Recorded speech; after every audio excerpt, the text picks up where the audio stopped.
Halo para pendengar horor semua dimanapun kalian berada. Selamat datang kembali di Malam Kelabu. Kali ini saya akan menceritakan tentang kisah yang berjudul Rumah Angker Bekas Perampokan. Dan kisah ini saya dapatkan dari beberapa aplikasi. Baiklah, tanpa berlama-lama lagi, mari kita simak dan dengarkan cerita ini.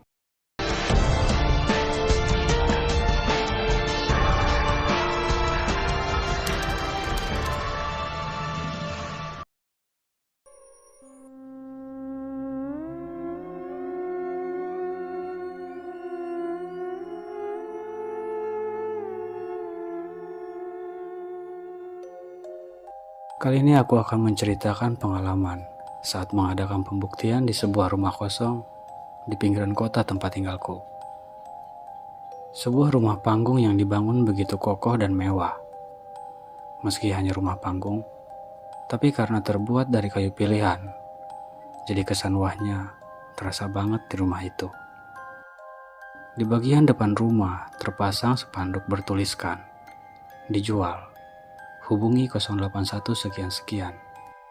Sudah sekitar 7 tahunan spanduk itu terpasang.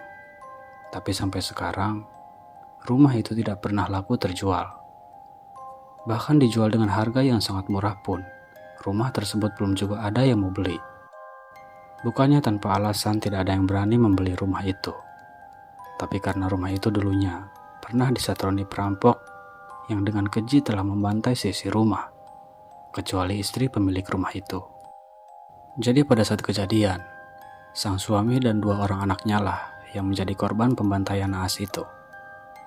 Beruntung bagi sang istri, entah bagaimana caranya dia bisa melarikan diri lewat pintu belakang rumah dan berlari minta tolong ke tetangga. Lalu datanglah para tetangga. Namun para perampok itu sudah berhasil kabur, karena memang di belakang rumah tersebut masih merupakan daerah persawahan. Jadi para perampok tersebut dapat dengan mudah melarikan diri. Kotaku pada saat itu geger, karena baru kali ini terjadi peristiwa seperti itu. Banyak orang berpendapat kalau ini bukanlah murni perampokan, melainkan lebih kepada pembunuhan berencana. Dan memang betul, saat 2 dari 4 kawanan perampok itu tertangkap, 2 lagi masih buron sampai sekarang. Mereka mengungkapkan jika mereka disuruh untuk membunuh keluarga tersebut karena punya utang yang sampai saat itu belum dibayar-bayar juga. Setelah kejadian tersebut, banyak masyarakat yang sering ditampaki penampakan-penampakan di sekitaran rumah tersebut. Bahkan para petani yang kebetulan beristirahat di bawah rumah itu pada siang hari sering mendengar derap langkah kaki dari atas rumah, serta suara-suara orang yang bercakap-cakap. Padahal sudah pasti tidak ada lagi manusia yang menghuni rumah itu. Pernah juga ada seorang pengembala ternak berniat bermalam di bawah rumah itu. Namun kemudian, tengah malamnya dia berteriak-teriak minta tolong dan berlari ke arah rumah penduduk. Setelah ditanya, katanya saat berada di bawah rumah itu, dia disamperin banyak makhluk gaib yang berwujud pocong dan kuntilanak. Selain itu, ada juga beberapa warga yang melihat perwujudan dari almarhum pemilik rumah tersebut. Tentu saja, tiap kali melihat itu, mereka cuma bisa mengambil langkah 1000. Tidak sampai di situ saja, di jalan depan rumah itu, tak peduli siang ataupun malam, sering terjadi kecelakaan dan sampai saat ini belum ada yang berhasil selamat untuk menceritakan kecelakaannya. Padahal sudah puluhan kecelakaan terjadi di sana. Hingga pada suatu hari, kami melakukan pengobatan di sekitar rumah tersebut. Dan kebetulan juga, di rumah itu ada kerabat dari keluarga pemilik rumah yang menyaksikan pengobatan kami. Saat pengobatan selesai, beliau menghampiri kami dan meminta kesediaan kami, paling tidak untuk sekedar melihat-lihat rumah tersebut. Tentu saja kami menyanggupinya, karena memang sebenarnya rumah itu ingin kami kunjungi dari dulu. Hanya saja, kami tidak tahu sang pemilik rumah. Jadi kami tidak punya izin untuk memeriksa rumah itu. Singkat cerita, pada malam yang telah kami tentukan, kami yang kala itu berjumlah sekitar 10 orang mengunjungi rumah tersebut. Maklum, banyak yang mau ikut karena rumah itu kan terkenal angkernya.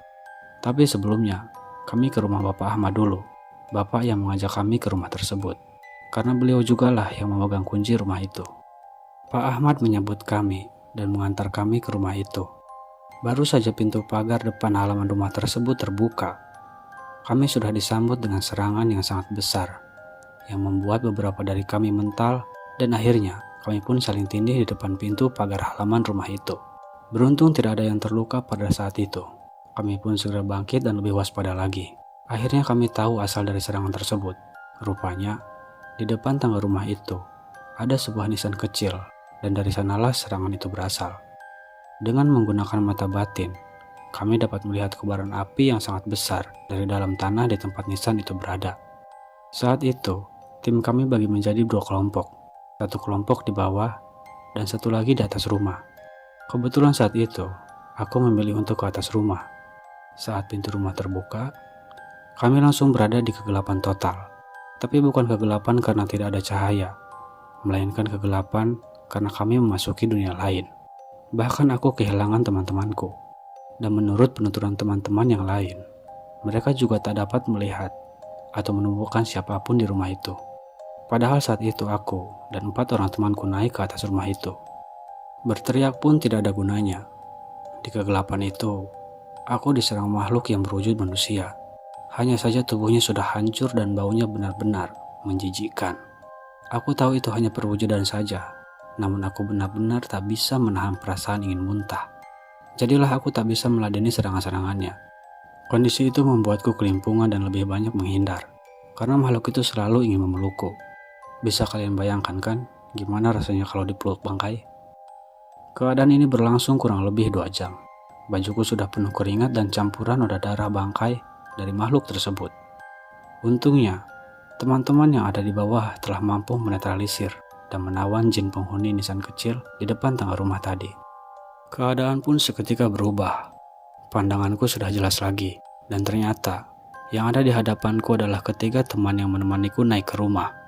Barulah kami sadar jika kami yang hadapi tadi adalah teman sendiri, dan pandangan kami telah dimanipulasi oleh jin jahat penghuni rumah itu. Kami pun segera menghampiri teman yang ada di bawah.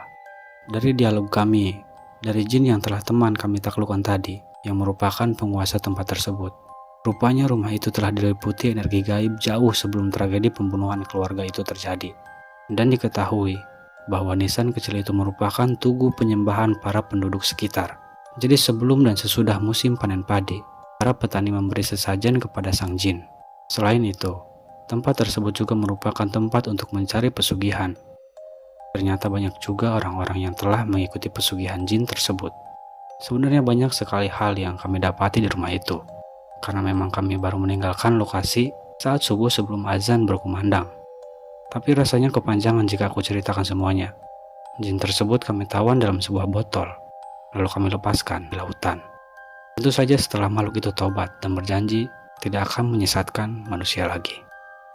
Terima kasih telah mendengarkan cerita ini. Sampai jumpa kembali di lain cerita.